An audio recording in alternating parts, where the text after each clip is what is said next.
Welcome to Choice Classic Radio, where we bring to you the greatest old-time radio shows. Like us on Facebook, subscribe to us on YouTube, and thank you for donating at choiceclassicradio.com. Worrying about those bills piling up? Dreaming about that coming vacation? Want to get away from it all? We offer you Escape.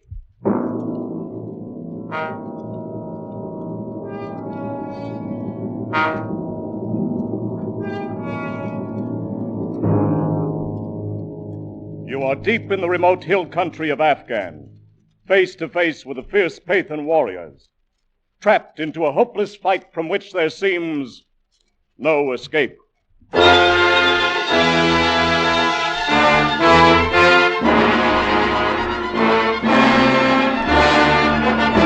Escape, designed to free you from the four walls of today for a half hour of high adventure.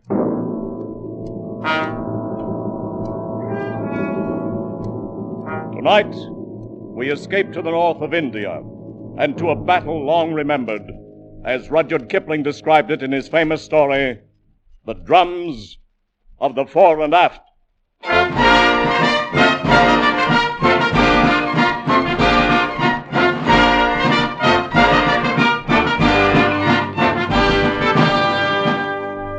When I came out from England to serve as a news correspondent with the British troops on the North Indian border, Regiment number 329A was called the Fore and Fit, Princess Hohenzollerins Own Royal Light Infantry. Fore and Fit, but now behind their backs men call them the Fore and Aft. You know, when certain words are shouted in front of other barracks, the troops may come out with belts and fists.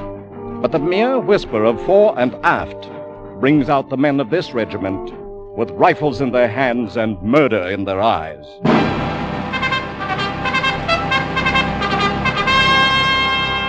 I think perhaps the story of how the Fore and Aft got its name may be really more the story of Jakin and Peggy Liu, two of the toughest and most lovable little monsters who ever banged a drum or tooted a fife in a military band.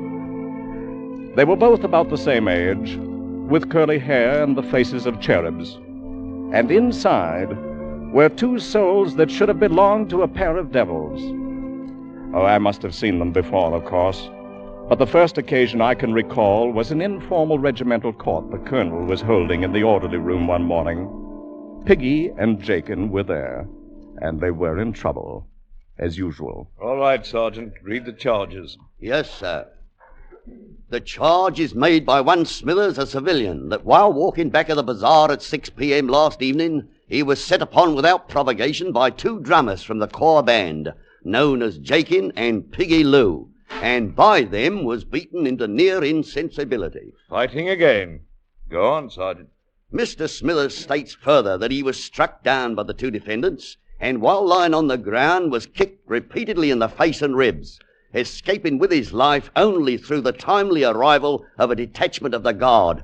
That's all, sir. Well, what about it, Jakin? Piggy, is this the truth? Oh, yes, sir. We gave him what for, all right. Confound it, you two little heathens are more trouble than all the rest of the regiment put together. You're hailed in here on charges every time you turn around. I can't very well put you in cells or hang you. Oh, no, sir. We shouldn't like that at all. That will do, Jakin. Yes, sir. All right, Sergeant, turn them over to the bandmaster and have him tan their hides. Tell them to make it one they'll remember this time. Yes, sir. Begging your pardon, sir, but can't we say nothing in our own defense? That's right, sir. What if a bloomin' civilian said he'd report you for having a bit of a turn-up with a friend? Suppose he tried to get money out of you, sir, and then... That will do, Piggy. Then you were fighting. Well, only between ourselves, sir, and that don't count. If you'll pardon me, Colonel, this man Smithers does have a reputation for that sort of thing, blackmail, you know. And one thing the boys don't do is lie. It's not that we'd minded, sir, to be called up by even a corporal. But we can't have no blinking civilians interfering with the business of Her Majesty's regiment. All right. We'll forget the birching. You're both confined to quarters for 3 days. But, sir... And throw away that pipe when you get outside, Piggy. You're too young to be smoking. Yes, sir. All right, dismissed. Confounded Kipling, I don't know what to do with the lads. They're not really bad at heart. And they've never known any home but the army. Where did they come from, by the way? Oh, Jakin is from some back street in London, and Piggy Lou is straight off the Calcutta docks. In both cases, ancestry unknown. Well, they seem loyal enough to the regiment at any rate. They are, and loyal to each other in their own way. I'm inclined to think sometimes they've got more real spirit than all of those new regulars put together. Yes, I'd say you're overloaded with green troops, Colonel. Overloaded? 90% of the regiment were in Manchester factories and Lancashire farms 6 months ago. Can't make a soldier that late of time. Any chance of action fairly soon? Off the record, we'll probably move north in about 10 days. Not to the front, of course. We'll give them a few months of guarding communication lines. Let them shake down a bit before they see any real action. Yes, good idea. That's the only thing to do. There's only one thing certain. This regiment is not ready for action yet. Only don't write that back to your paper. But the gods who govern armies seldom choose the wisest plan. On the Afghan border, a large force of Pathan guerrillas began massing near the Khyber Valley, being held in check temporarily by a regiment of Highlanders and a regiment of native Gurkhas. A week later, the Fore and Fit was ordered to march north, contact the other two regiments, and carry out joint action to disperse the enemy.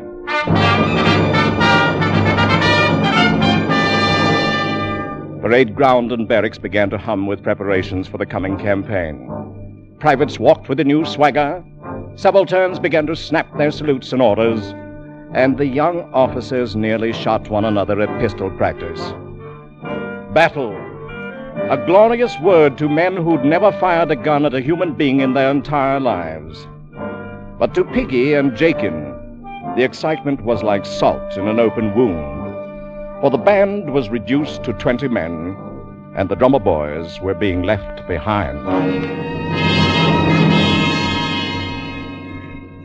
Blimey if I'm going to let him do it to me, Jakin.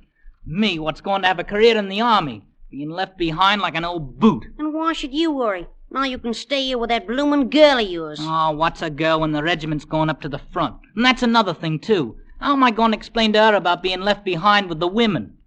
What do you have to explain anything to her for? She's only 13. Oh, I've been telling her I'd get myself a medal when the first campaign come along.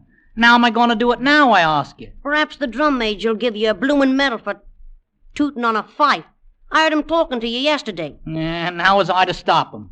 Piggy, he says, why don't you consider making music your career? Piggy Lou, the musician, a bloomin' non-combatant. I won't do it.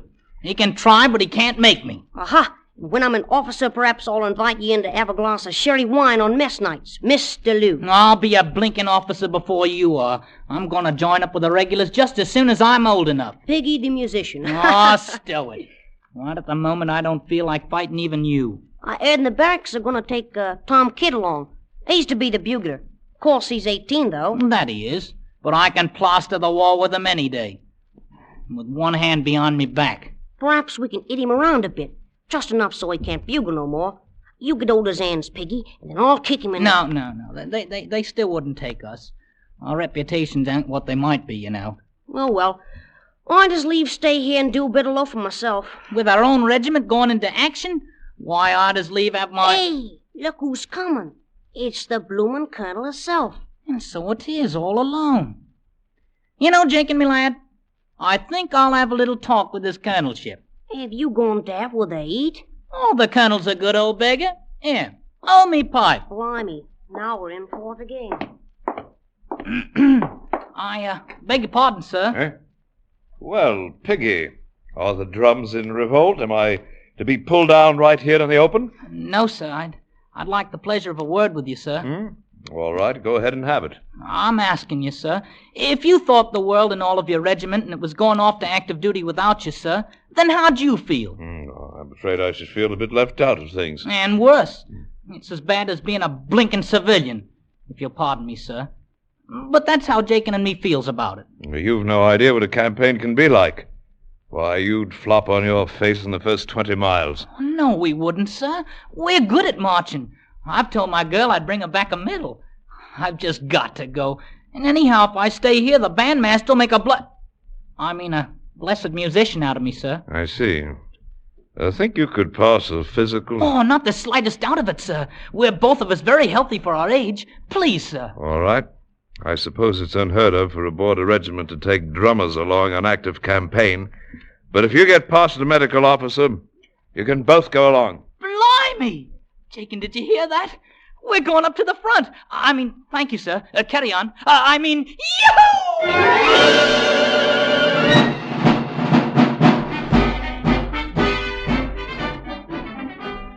The regiment marched out of the station 2 days later, and all those left behind lined the road that led past the parade ground.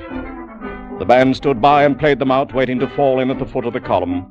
And although Jakin perspired and beat on his drum manfully to cover up, it was quite evident that Piggy Lou was not with the band.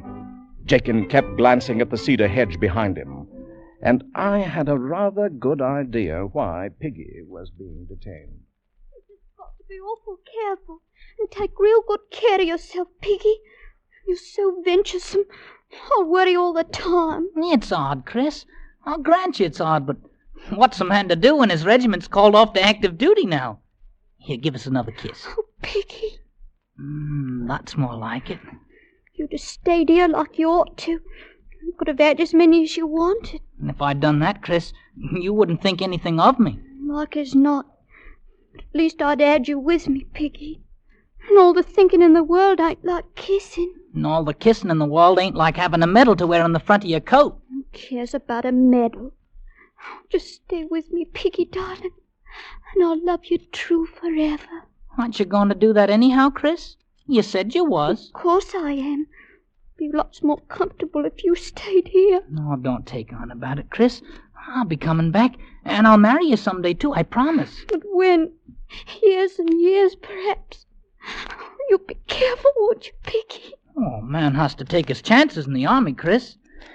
But if it happens, I'll be thinking of you right to the last. Oh, don't talk like that. Oh, now, here, give us a kiss. Piggy, get yourself on over here. We're about to fall in. I've got to go now, Chris, my darling. Don't you be forgetting me. Oh, I won't ever, Piggy. Here, I made something for you to take with you. Eh? What's this? It's a button bag. All the regular soldiers carry them. I put some of my hair in it. Well, now, that's awful kind of you, Chris. I guess it ain't made so good, but I didn't want nobody else to help me. Not even Mum. Oh, I'll carry it right over me heart, so long as I'm alive. Don't say things like that. Piggy, come on. Give us one more kiss now. Can't stay no longer. Oh, Piggy. Goodbye, Chris. Take care of yourself. Bye, Piggy. Be careful. Be careful. I'll be coming around to see you, Chris, my darling, when I get back from the war. Piggy. Well, it's about time. Lucky we're not both in trouble.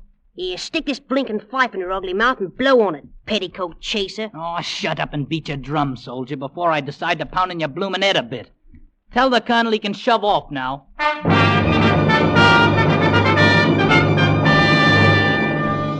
And so the Fore and Fit went north to the wars, first by troop train, and then on foot when the last railhead left them with a 7-day route march before they'd reach the front up ahead. And during those 7 weary days, the regiment began to crack. Men weren't hardened to the long miles of marching, and they found themselves dead tired before the noon of each day. The food was bad, and the water was worse. And on the 2nd day, the snipers started in. They would hide in the tumbled rocks of the low brown hills beside the road and wait for the column to pass. And the first sign of one would be a flash and a puff of smoke, and some man on the long line of march would die without ever seeing the enemy who killed him. And even at night, the tired and nerve-shattered men could find no rest. If anything, the night hours and the dark tents were a good deal worse than the daylight hours on the dusty road. Oh, still you bloomin' gabbing till the morning, Piggy. I gotta get myself some sleep. As if I ain't marched just as far as you have. Oh, me bloomin' feet's killing me. Serves you bloody well right for getting us into this. We could have been back at the station a living on the fat of the land. And halfway to becoming musicians, like as not. In which case, I'd be a-sleeping in a regular bed. having decent chow to eat for once. I'm afraid you're not the army type, Jakin. Perhaps I shouldn't have talked my friend the colonel into letting you come. Shut up there in the tent, or I come in and take a belt to you. Yes, sir. You don't have to call a blinking sergeant, sir. There ain't no harm in it. It's the left wing. Stay in your tent. Piggy, that's another one of our sentries got herself killed out there. Pathan beggars can sneak up in the dark without making a sound. And they take their bloody long knives and slice a man open as neat as you please. All right, hold your fire and see what you're shooting at. I wonder what they look like, Piggy. These here Pathans? Oh, what's it matter when we can't even carry rifles? I ask you now, Jakin. Look at that. How's a man to get himself a medal when all he's got for a weapon is a bloomin' fife?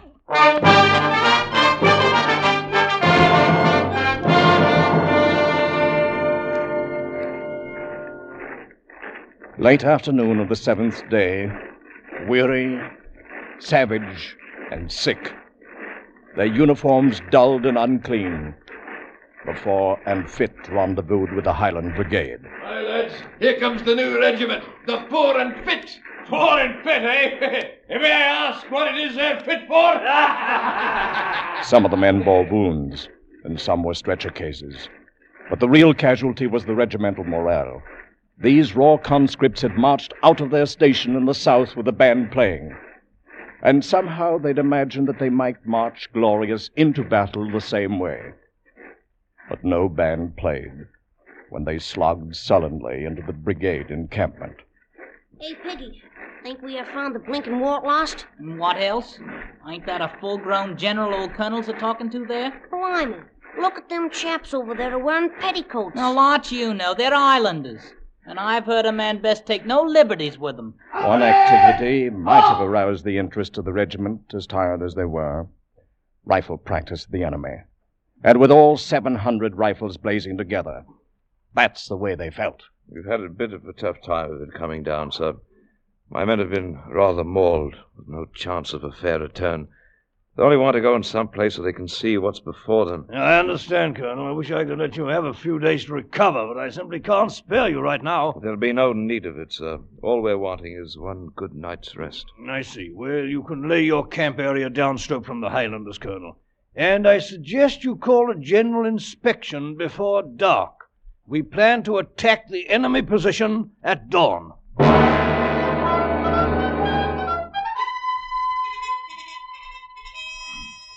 So it's active duty you wanted, Piggy. And how much longer do you think they're going to keep us standing here with the bloody daylight barely coming over the hills? Oh, knows. We can't have no battle till the bloomin' general has his morning tea now, can we? Just take a look at all them Pathans out there on the plain. Must be 8 of them to 1 of us. Right down the line. Then it makes it that much easier to get a medal. And how do you hope to get a medal? Maybe you're going to blow their bloody eardrums out with your little fife. More like it, we'll not even have the chance to see how the beggars look.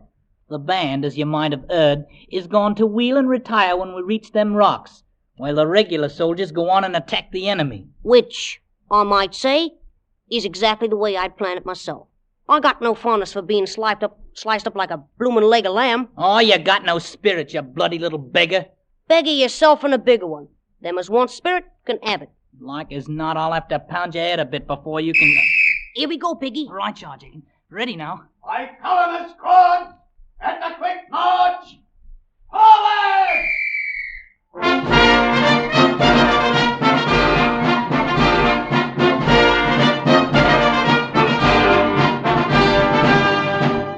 Watch yourself now, Jacob, and step lively. Just keep your eye on me and I'll make a bloody ear out of you. Only someone had blundered. Someone had misread an order, and the Fore and Fit move out onto the plain to attack the enemy force alone. Confounded, stupid conscripts! What are they up to, anyhow? They've spoiled the whole plan of the battle. It's the kind of a mistake you could expect from a regiment that doesn't even know how to march. At the clump of rock, the band wheeled and halted and continued to play, while the ranks opened to form a skirmish line and moved slowly ahead. Hold steady, laddies. We've had no orders to move out, and therefore we'll stand fast. If the Fore and Fit wishes to fight like hogs, then they'll fight alone. At 500 yards range from the enemy line, the regiment began firing at will. at will and wildly. In a few minutes, they'd thrown away half their ammunition and blinded themselves with their own smoke. And farther out on the plain, the Afghan army stood quietly, throwing occasional well-aimed bullets into the milling herd of green troops. The blooming fools! They're bunching like a herd of sheep. Don't they realize there'll be a Ghazi charge at any minute? Suddenly, from the main body of the Afghan troops, a small band of about 50 Pathan warriors charged forward and fell upon the startled Englishmen. These were the Ghazis, the suicide squad always thrown out ahead of the Afghan army before any main test of strength. Swinging their long, heavy knives, they struck the close-packed British line. Why in the name of heaven don't they take open order? They'll be cut to bits. The four and fifth wavered, shuddered away from the vicious slashes of the murderous bone-handled knives, rallied for an instant and held, and then broke, turned tail, and ran.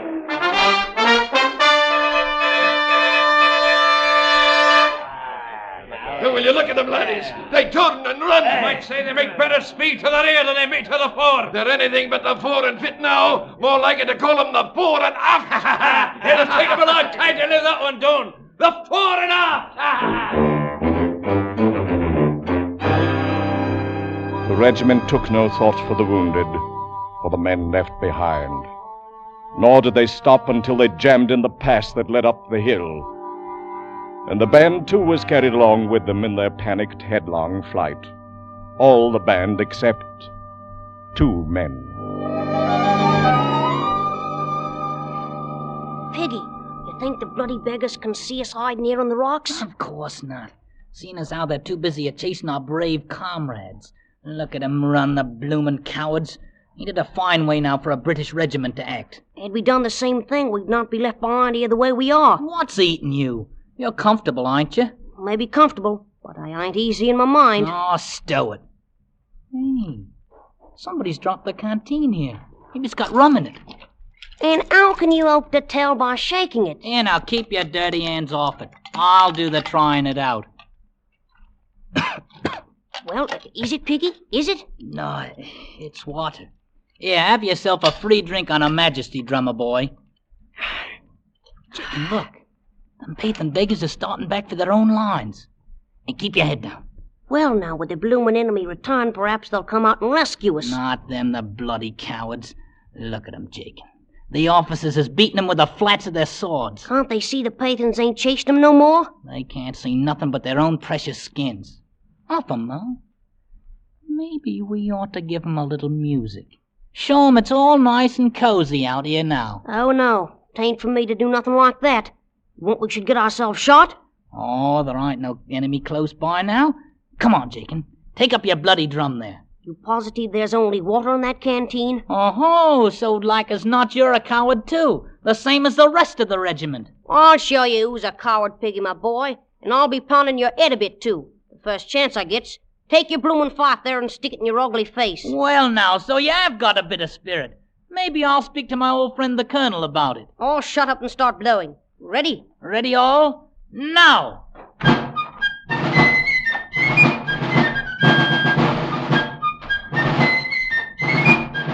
Where is it we're gonna march to, Piggy? Back and forth a time or two in full sight. Then we'll wait in the rocks for the battle to start. They watching us? To be sure they're watching us. Ah, yes. They're watching us, all right. Time held still, and even the Afghan snipers forgot their weapons, while 2 armies watched the tiny red-coated figures marching back and forth on the battlefield alone. Aye, and I tell you certain there's a pair of brave laddies down there. All right, you blinking cowards! Look at them out there! Are them 2 children the only brave men in the regiment? The men of the fore and aft lifted their heads, fingered their rifles, and stared without moving.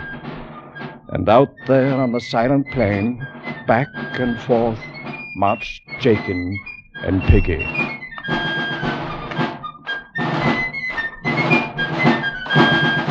We gotta play these bloomin' instruments all day long? Ain't the blighters ever gonna come back? Shut up, Jake, and keep playing. But all I might say is, I shouldn't ever let you talk me into this. I ain't cut out for active duty anyhow. I should bloody well feel more comfortable if I was back. If I was back. Jakin! Oh, you blinking heathen blighters, you've killed Jakin! All right, I'll show you who's afraid of you!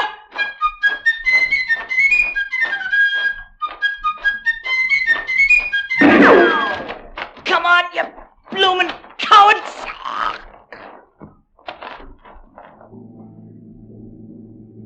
Two armies saw them die from the sniper's bullets. Two armies and the men of the fore and aft. All right, men of the regiment. What now? Those two at least were brave enough to know how to die. Picks, bayonets, ready about and form skirmish line. This time we attack, and there'll be no turning back. Look at them, ladies, the fore and aft. They're going back to fight. Aye, look at them run. Here's how it should have been done in the first place. They'll not turn their backs again. Aye, ladies, and now is the time for us. For as I know, here's where we join the fight. Ready, strike up the fight. By the double quick, forward.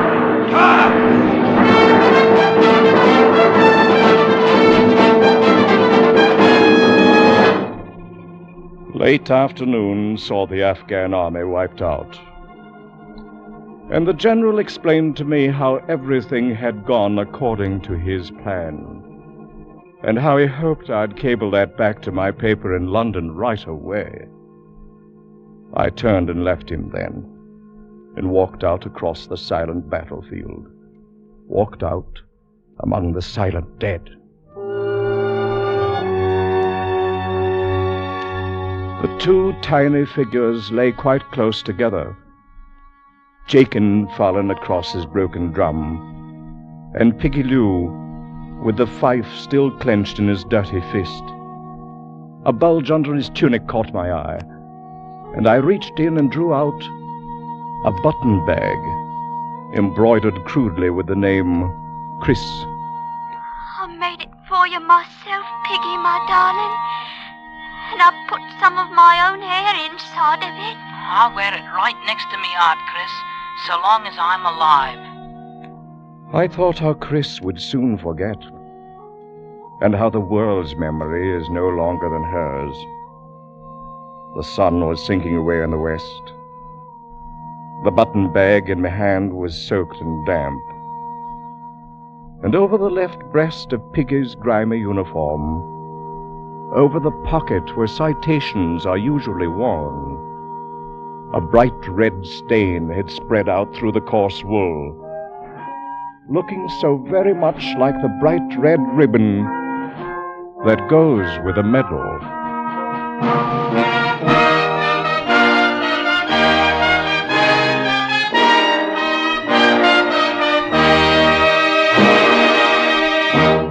Escape is produced and directed by Norman MacDonald, and tonight brought to you The Drums of the Fore and Aft by Rudyard Kipling. Adapted for radio by Les Crutchfield, featuring Gil Stratton Jr. as Piggy Lou, Jimmy Ogg as Jakin, and Eric Rolfe as Rudyard Kipling, with Jeff Corey as the Colonel and Alec Harford as the Sergeant, Eric Snowden as the General, Peggy Weber as Chris, and Paul McVeigh as the Highlander. Music is conceived and conducted by Wilbur Hatch. Next week.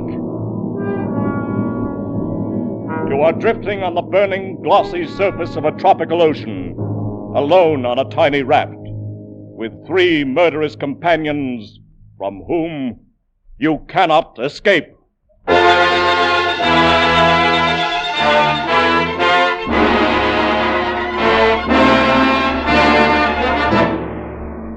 Next week, we escape with John Russell's gripping story, The Fourth Man. Good night, then, until this same time next week, when once again we offer you Escape. This is CBS, the Columbia Broadcasting System.